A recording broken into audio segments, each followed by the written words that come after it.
옛날부터 명의 하면은요, 그 손꼽히는 분들 중에 하나가 중국의 현작이라는 사람입니다.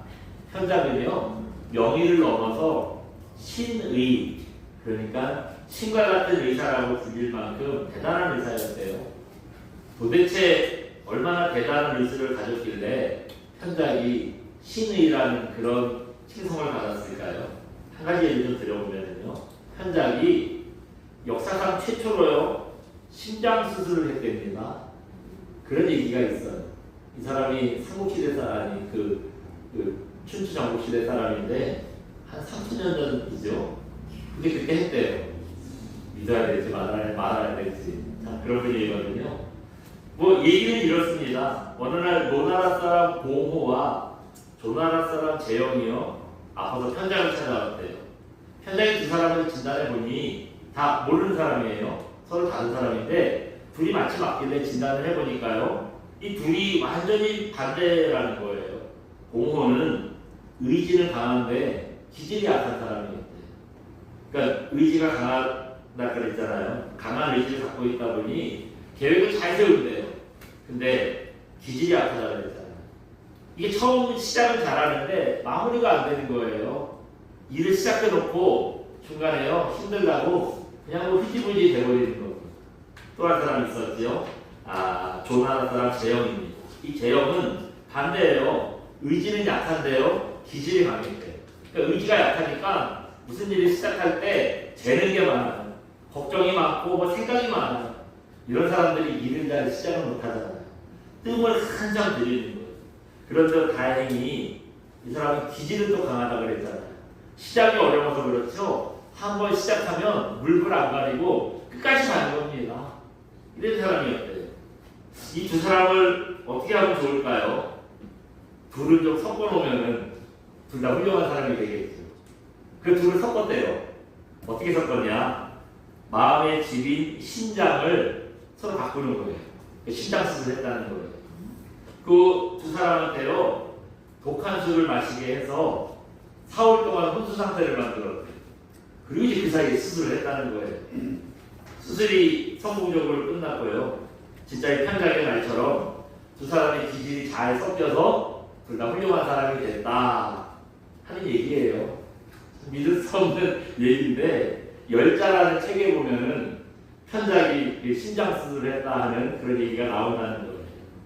여러분, 편작이 명의라는 이런 칭송을 받았던 이유가 뭐지요? 물론 신장을 바꾸는 수술을 했으니까, 그러니까 그런 명의라는 얘기를 듣기도 했지만, 여러분 그것보다 먼저 생각할 게 있어요. 뭐냐 하면은 진단을 정확하게 했다는 겁니다. 정확한 진단을 했다는 거예요. 봉호와 재영 두 사람의 의지와 기질이 어떤지를 정확히 진단했어요. 그리고 그 정확한 진단을 바탕으로 두 사람의 신장을 바꾸는 처방까지 이게 정확했다는 거예요. 그래서 명의라는 칭송을 들을 수 있었다는 겁니다.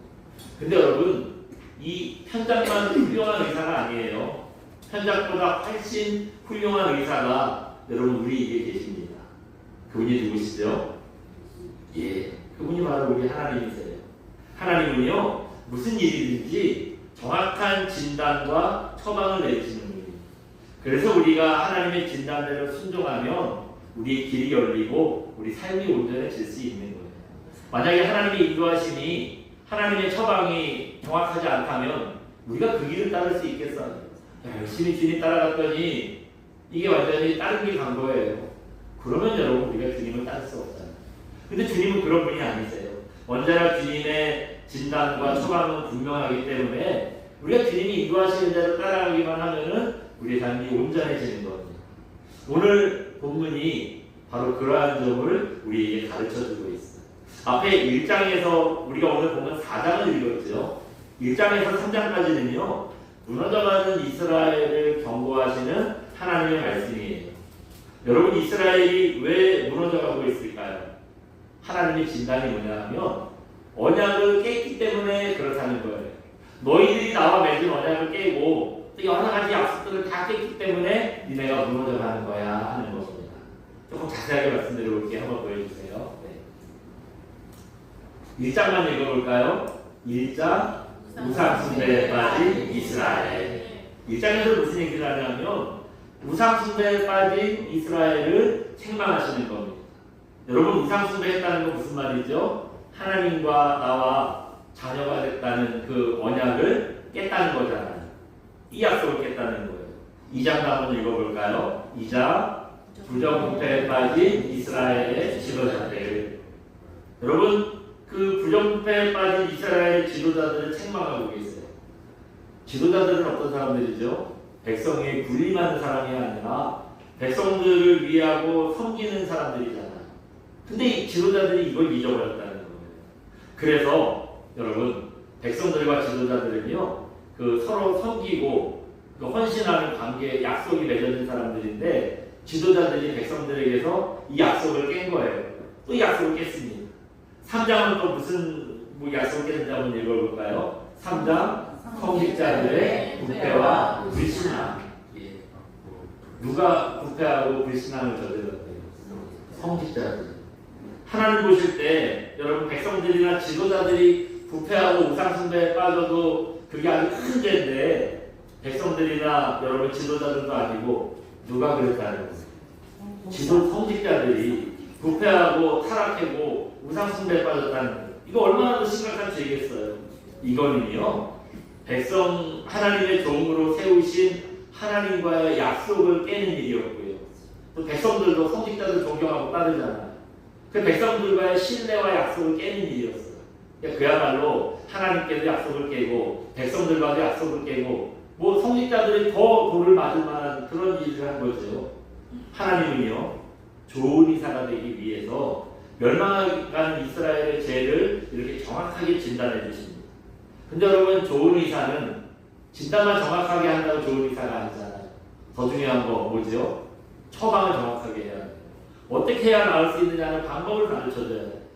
그래서 그 멸망에 가는 이스라엘이 회복될 수 있는 정확한 처방을 해주시는 게 오늘 우리가 읽은 본문 1절에서 4절까지의 말씀입니다.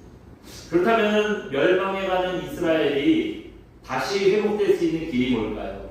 첫 번째로 가르쳐주신 방법은 이거예요. 한번 보여주세요. 같이 한번 읽어봅니다. 멸망에서 회복될 수 있는 길, 예수님을 인생의 중심으로 모셔야 합니다. 우리가 회복될 수 있는 길이 있대요. 그게 뭐래요? 예수님을 우리 인생의 중심으로 놓는 겁니다. 그것밖에 우리가 회복될 수 있는 길이 없어요.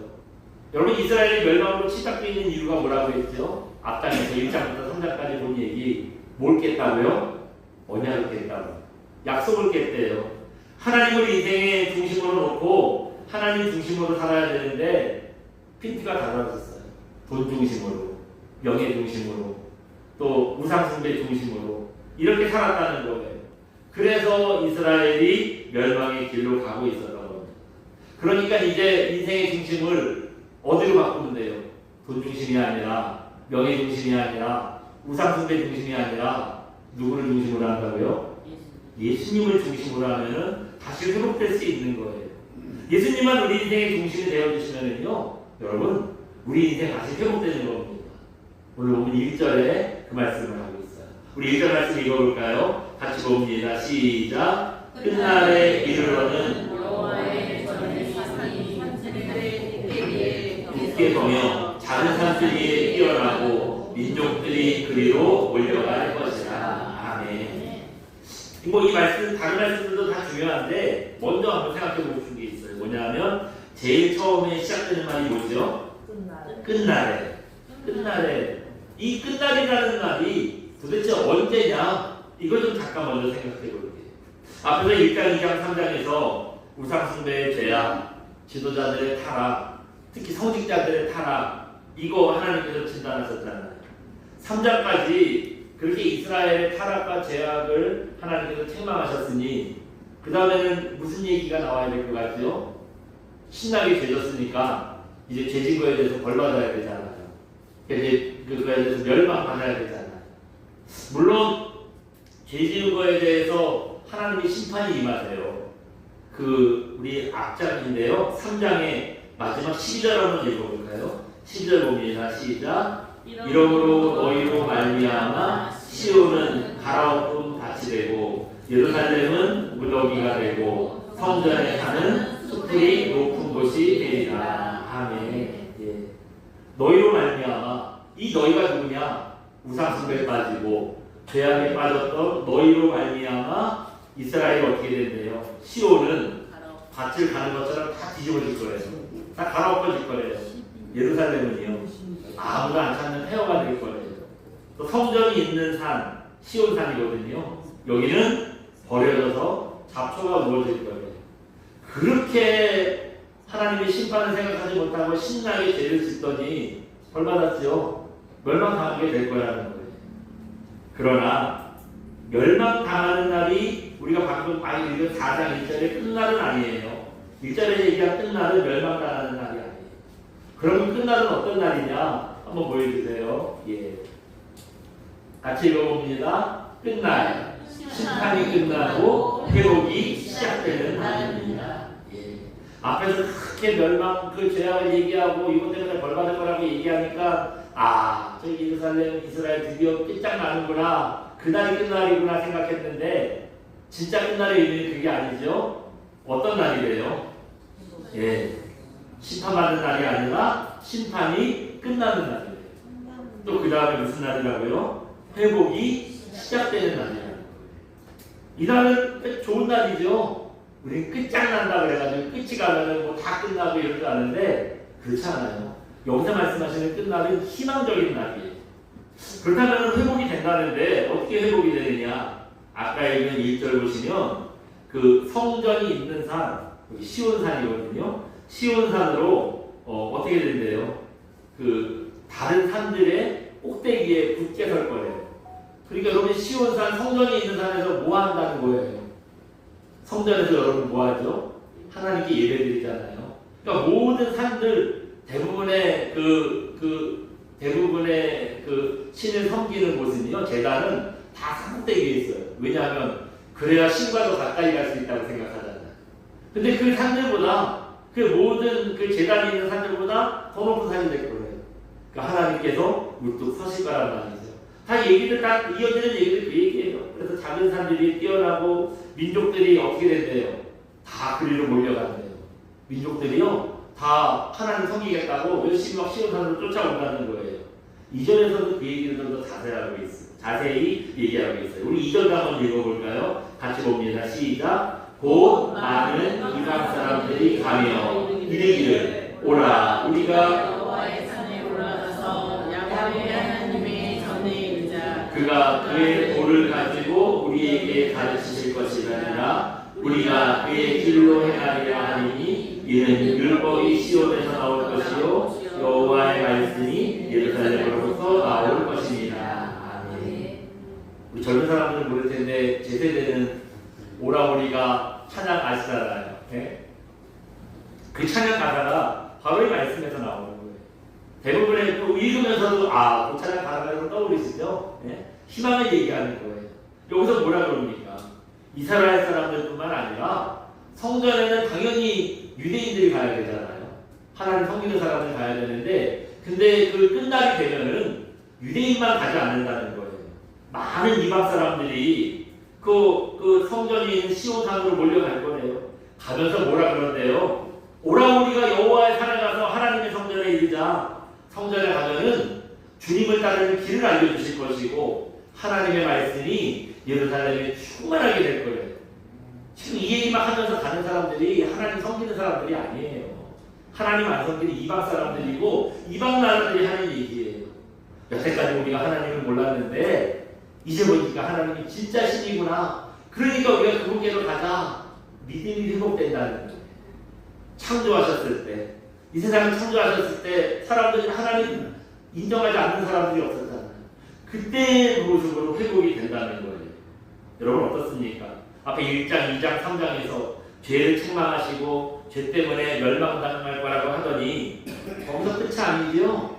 심판당하고 멸망당할 걸 얘기하더니요, 그 시간이 지나면은 이제 회복이 일어날 거예요. 우리가 다시 회복될 거라는 거예요. 그때는 이스라엘뿐만 아니라 온 나라와 온 나라 사람들이 다 하나님께 돌아올 거라는 겁니다. 근데 그 회복되는 날이 언제라고요? 끝날이 그런 날이라는 거예요. 그래서 도대체 이 끝날이 언제를 얘기하는 거냐? 오늘 본문만 보면 알 수 없고요. 이것도 신약으로 가야 돼요. 히브리서 1장 12절 보시면 이런 말씀이 있습니다. 1장 2절에 대해서 같이 한번 봅니다. 한번 보여주시겠어요? 같이 봅니다. 시작. 이 모든 날 마지막에는 아들을 통하여 우리에게 말씀하셨으니 히브리서 1장 2절 말씀. 아멘. 여기서 먼저 어떤 날이래요? 이 모든 마지막 날.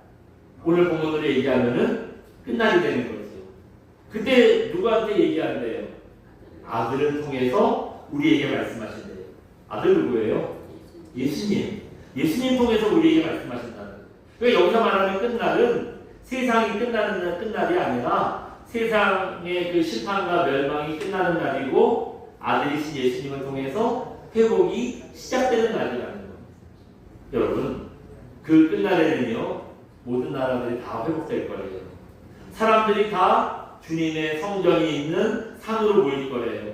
거기 모여서 뭐하냐? 주님 말씀 앞에 모이는 것으로, 우리가 하나님을 예배하는 것으로 우리 믿음이, 우리의 삶이 다 회복될 거라는 거예요. 이게 이스라엘의 끝만 얘기하는 게 아닙니다. 이게 참 다행인 거는요, 이스라엘의 끝만 얘기하는 게 아니라는 거예요. 그럼 또 누구의 끝을 얘기하느냐? 우리 인생의 끝도 얘기하는 거예요. 우리 인생도 여러분 원치 않게 어려움이 좀 생길 수 있어요. 고난도 만날 수 있어요. 그럼 우리 어떻게 생각하죠? 내 인생 죽었다. 이제 끝이구나. 그 요즘 말로 하면 이 생만, 이번 생은 망했다. 우리가 그렇게 설명하고 절망합니다. 근데 여러분, 끝이 아니라는 거예요. 예수님 중심으로 살면은요, 우리 인생이 다시 회복될 수 있어요. 다시 희망을 가질 수 있다는 겁니다. 그래서 예수님을 우리 인생의 중심으로 모시고 예수님이 임재하시는 예배의 중심으로 우리 삶이 변하면은요, 여러분, 우리 인생에 해뜰라고 오는 거예요. 절망이고 끝나는 줄 알았는데 다시 하나님의 빛이 비추는 날이 오는 겁니다. 오늘 보면 3절 보시면 또 그 얘기를 이어서 하고 있어요. 3절도 한번 읽어볼까요? 3절 봅니다. 시작. 그가 많은 민족들 사이의 일을 심판하시며 먼 곳 강한 이방 사람들을 판결하시니 우리가 그 칼을 쳐서 보습을 만들고 창을 쳐서 낫을 만들 것이며 이 나라와 저 나라가 다시는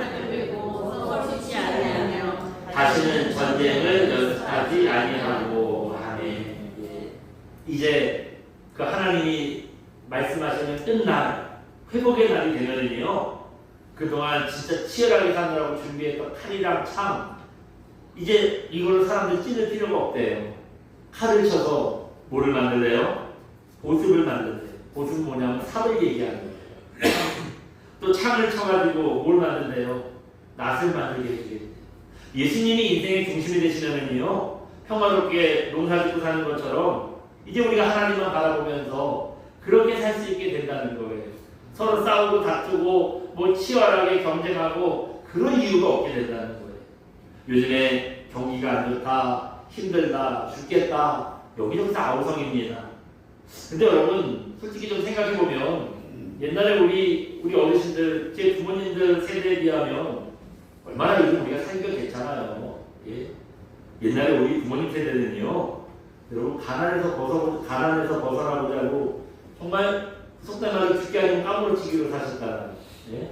가난에서 벗어나보겠다고 진짜 부끄러움 모르고 뭐 아는 일, 뭐 안 하는 일 없이 다 하셨잖아요. 베트남전 참전할 때, 중동에 근로자로 나갈 때, 우리 아빠들이 그런 거 물어봤대요. 죽으면 생명수당 얼마 나오냐고. 이거 물어보고 갔다는 거예요. 여러분, 생명수당 받을 것 같으면 안 가야 되잖아요. 죽을지도 모르는 곳이면 안 가야 되잖아요. 네? 근데 생명수당 받겠다는 생각에요, 목숨 걸고라도 가셨어요. 우리 부모님들이나 그렇게 하셨어요. 진짜 죽게 아니고 까무러치기지. 네? 그렇게 우리 부모님 때는요, 그만큼 가난을 벗어나는 일이 정말 절실했습니다. 근데 지금 솔직히 우리가 아무리 힘든 어쩌네 해도 그때만큼 아니잖아. 생명수당 받을 일 같으면 안 하고 말지. 내가 그것까지 해가면서 왜 그렇게 살아? 나 아직 안 죽었어 그러잖아요. 그때에 비하면 솔직히 아직은 살만하잖아요. 네. 여러분, 예수님께서 우리 인생의 중심이 되어주는 거 이런 절박함이 필요합니다. 이런 절박함이 필요해요. 예수님 아니면 이 고난을 이길 수 없고 예수님 아니면 살아날 수 없다는 절박함을 가지고 우리가 예수님을 찾아야 돼요. 그래야 합니다. 예. 그럴 때 우리가 고난에서 벗어날 수 있고 온전히 회복될 수 있습니다. 그렇기 때문에 정말 간절함으로 예수님 중심으로 사는 저와 여러분 되시기 바랍니다. 그래서 예수님을 중심으로 우리의 삶이 변할 때 주님께서 주신다는 그 회복의 은혜가 무엇인지를 꼭 경험하시길 주님의 이름으로 축원드립니다. 우리 삶이 멸망에 회복될 수 있는 두 번째 한번 볼게요. 같이 봅니다. 네, 같이 봅니다. 시작. 멸망에서 회복될 수 있는 길 예수님의 말씀이 임해야 합니다. 아멘. 어떻게 해야 우리가 회복될 수 있대요? 예수님의 말씀이 임해야 한다는 거예요. 그래야 말씀으로 우리가 위로받고 회복되고 일어설 수 있는 힘이 생기는 거예요. 아까 본 2절 하반절 한번 잠깐 볼까요? 밑에서 셋째 줄 보면 이는 다시 한번 읽어볼까요? 이는 찾으셨죠? 시작. 이는 율법이 시온에서부터 나올 것이요 여호와의 말씀이 예루살렘에서부터 나올 것입니다. 아멘. 여러분 그 끝날에는 하나님의 말씀이 예루살렘에서 나올 거예요. 율법이라는 건 하나님의 말씀 얘기하는 거죠. 말씀이 시온에서부터 나올 거라는 거예요. 여러분 하나님의 말씀에는 우리를 구원하는 구원의 길이 있습니다. 또 우리의 삶을 인도하는 지혜가 있어요. 근데 여러분 그것도 다 좋은데요. 무엇보다도 하나님의 말씀에는 우리를 다시 세우고 살리는 힘이 있어요. 예. 이상해요. 금방 죽을 것 같고 막 낙심이 되고 그랬는데 갑자기 말씀이 생각나는 거예요. 그 말씀이 생각났더니 용기가 생기고요. 살아날 힘이 생기는 거예요. 문제는 그대로 있어요. 하나도 변한 게 없어. 근데 말씀이 생각났더니 갑자기 힘이 생기고 용기가 생기더라니까요. 말씀이 이게 바로 말씀의 능력입니다. 여러분 성공한 사람은 실패하지 않고 넘어지지 않는 사람이 아니잖아요. 어떤 인생이 실패가 없고 넘어지는 일이 없겠어요. 그런데 실패하고 넘어져도 다시 일어나는 게 진짜 성공한 사람이죠. 근데 이 넘어졌을 때 다시 일어나는 힘이 어디 있다고요? 하나님의 말씀이 있는 거예요. 말씀이 있어요. 네. 생각해 보세요. 이스라엘을 핍박하고 멸망시켰던 아수르, 바벨론, 로마 제국 지금 남아 있나요? 뭐 돌덩이 유적이라고 막 이런 것만 잔뜩 남겨놓고요. 다 사라졌어요. 그 뭐 아수르, 이라크 그 땅에 살던 사람들이니까 지금 뭐 이란, 이라크, 뭐 로마 그 유명한 로마 제국도 로마 도시 하나로 남았잖아요. 다 그냥 죽어버리고. 네? 뭐 하나도 남지 않고 다 사라졌습니다. 하지만 그 나라들한테 핍박받고 심지어 멸망당하기까지 했던 이스라엘은 지금 어떻죠? 지금 건재해요. 무슨 뭐 어떤 놈들이 건드린다고 막 다 쓸어버린다고 그것도 너무한 일인데 그럴 정도로 물이 말리지 말라고 막 이거 막 팔을 걷어붙이고 나서 아무도 못 말리잖아요. 지금 이스라엘을 누가 말려요? 네? 그 정도로 건재합니다. 그 사람이 이스라엘이 핍박당하고 멸망당했다가 다시 이렇게 살아날 수 있었던 이유가 뭐겠어요? 오늘 말씀같이 회복을 약속하시는 말씀, 이 말씀 붙들고 다시 일어섰기 때문입니다. 이스라엘 사람들은 참 희한해요. 평안하고 먹고 살만할 때는요 하나님의 말씀을 진짜 까맣게 잊어버려요. 그 말씀을 전혀 생각하지 못해요. 그런다 핍박당하고 이제 나라가 어려울 때 되니까 그제야 하나님의 말씀이 생각나는 거예요. 그 말씀 때문에 다시 붙들고 일어나는 겁니다. 그게 여러분 이스라엘만 그렇게 했어요. 우리는 안 그런가요? 우리도 평안할 때 하나님 말씀이 생각나요? 안 나요? 예? 하나님의 말씀이 생각이 안 나요.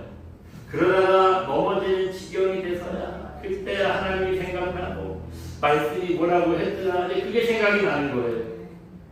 여러분 넘어지면서 읽는 말씀이 있어요. 네. 넘어졌을 때 떠오르는 말씀이 있고요. 넘어져가지고 엎어졌을 때 그때 우리에게 힘을 주시는 말씀이 있잖아요. 이 말씀에 힘을 얻고 다시 일어나는 게 여러분 성도 아닙니까? 그런 하나님의 말씀이 임해야 우리가 다시 회복되는 거예요. 그게 말씀의 힘인 겁니다.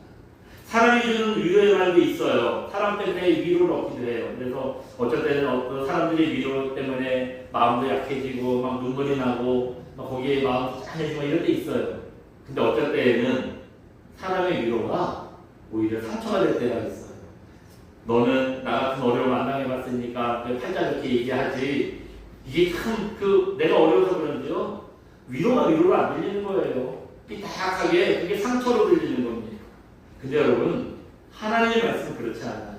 언제나 어떤 상황에서나 말씀이요, 우리가 다시 용기를 얻고 일어날 수 있는 힘을 주십니다.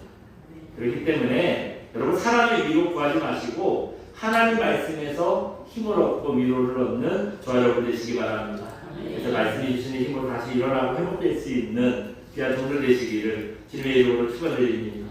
우리 시간 함께 찬양하고 기도하겠습니다. 목마른 가슴 함께 찬양하고 기도합니다.